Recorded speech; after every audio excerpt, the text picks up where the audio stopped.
Ownership meetings are coming up.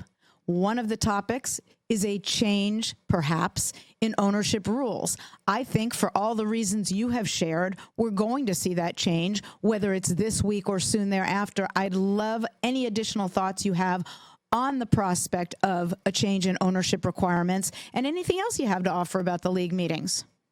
I was told right after it became clear that once the Supreme Court laid the foundation or opened the floodgates for state-by-state legalized wagering, and the NFL decided to jump in, not throw its hands up and say, we still are going to resist this. We still want nothing to do with it. When they decided it was a revenue stream, a viable revenue stream, where they make money from sponsorships, they make money from partnerships for their data, and owner, and this is the dirty little secret that they don't like to talk about, owners are allowed to hold up to 5% equity in companies that maintain sportsbook operations, but don't ask them about that. They don't want to tell you who does and who doesn't.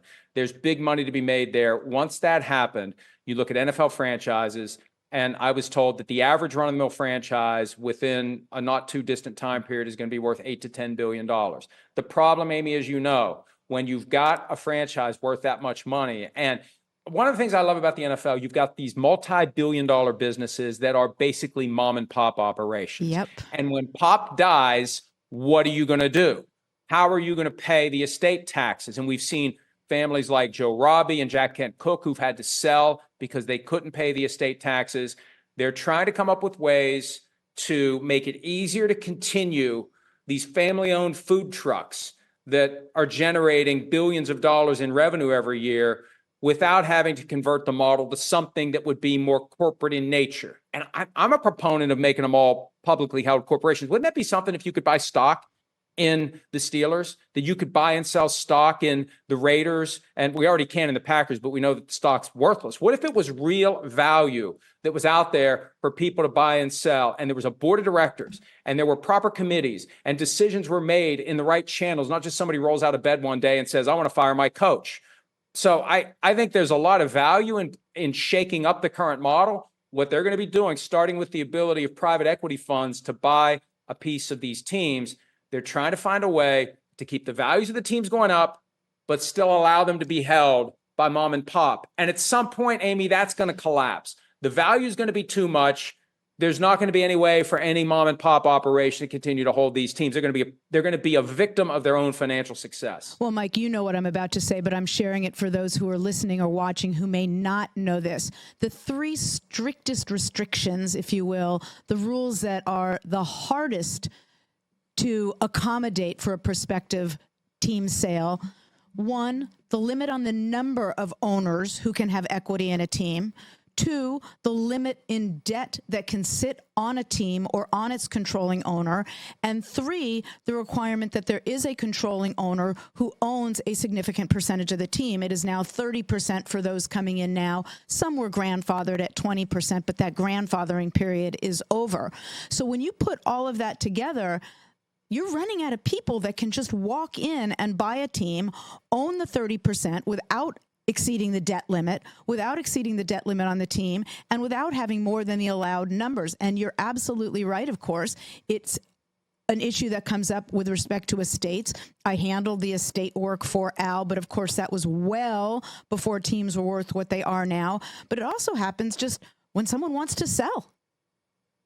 Well, when you want to drive a car, you've got to take two tests, one written and one you got to get behind the wheel and prove you know how to drive the car. And you're probably wondering where the hell I'm going with this.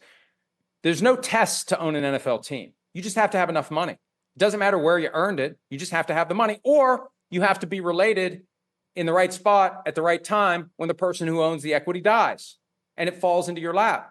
No requirement to have any knowledge whatsoever how to run a team. That's one of the things I love about the NFL. You get a lot of owners who are unfit to own and operate NFL teams. They just don't know what they're doing. And I don't know that it's in the best interest of the league to continue this model, but they clearly want to continue this model. And what happens is there's no guarantee you're going to get somebody who owns your team who knows anything about football. There's no guarantee you're going to get somebody who's going to be a good person in the local community. There's no guarantee you're not getting somebody who's going to look for the first opportunity to move the team. There's no guarantee you're going to get somebody who won't throw a drink on fans when he gets upset because his football team isn't winning.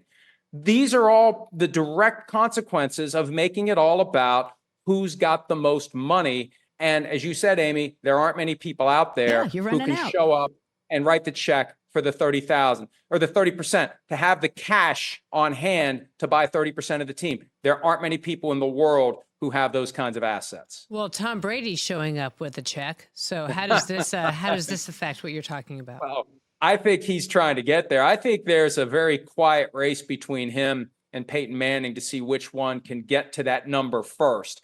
And Tom Brady tried to buy and is still trying to buy 5-10% of the Raiders. And initially, Jim Irsay basically admitted it was a sweetheart deal, like a 70% discount on the value of that equity. But, you see these businesses that both Manning and Brady have going away from football. And I think this Omaha Productions is going to be the thing that ultimately puts Peyton in a position where he's going to have the assets to buy a team sooner than later. Not relatively speaking, not 5 years, but somewhere between 10 and 20 years, he's going to have the money to do it if he wants to do it. But that's the problem. As these guys are compiling wealth, the value keeps going up.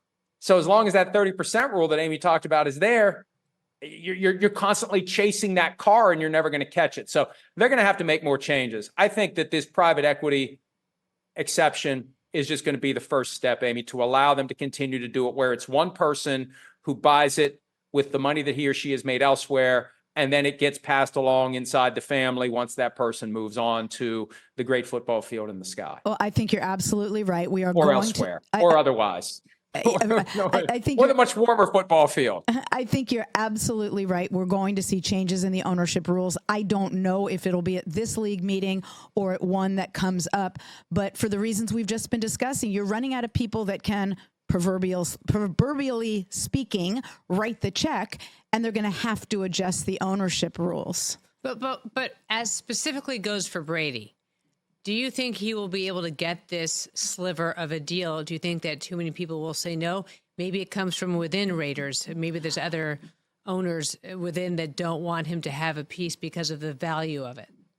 There was reporting on Super Bowl Sunday. We were sitting in the press box at Allegiant Stadium, and it was one of those things that got tucked into all the other stuff that was happening in the run-up to the game between the Chiefs and the 49ers, that it's expected that Brady's bid will be voted on. I haven't seen anything since then. It's been 5 weeks and a couple of days.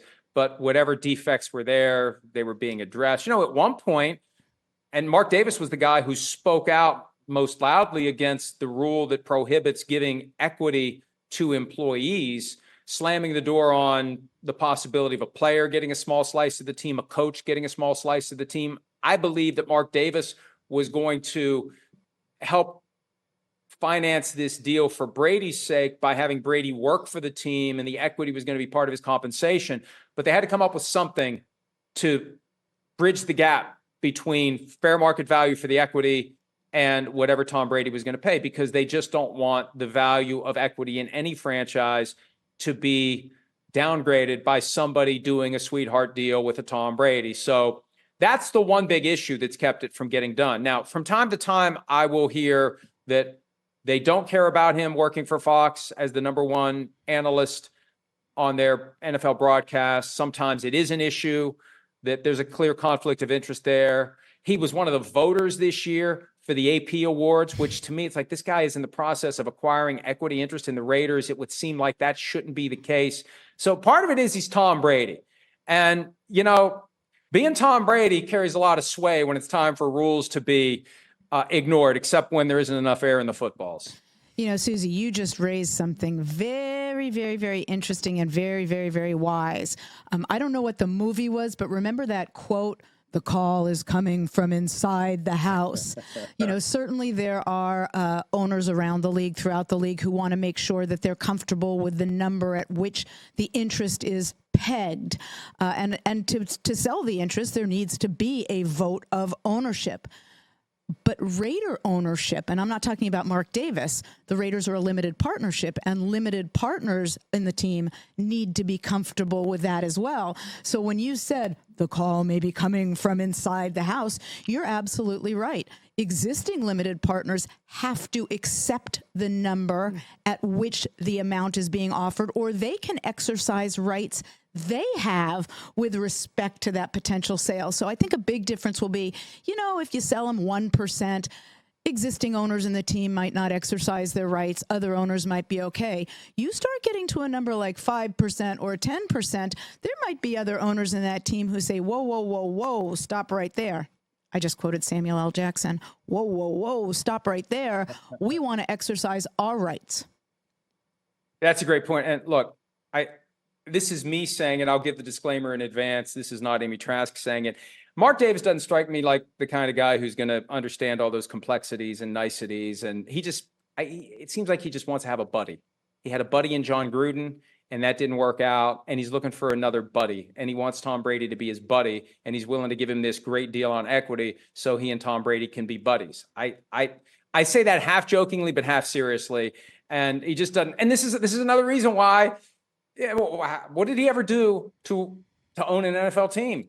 He was the son of the guy who owned the team. And I just don't know that that's good for the league to have these franchises owned and operated by people who lack the objective qualifications. By all appearances, there are multiple owners, and I could make a list very quickly, who seem to lack the objective qualifications to properly own and operate an NFL team. Check out new episodes of What the Football with Suzy Shuster and Amy Trask every Tuesday. Watch us on the Rich Eisen Show YouTube page or follow and listen wherever you get your podcasts.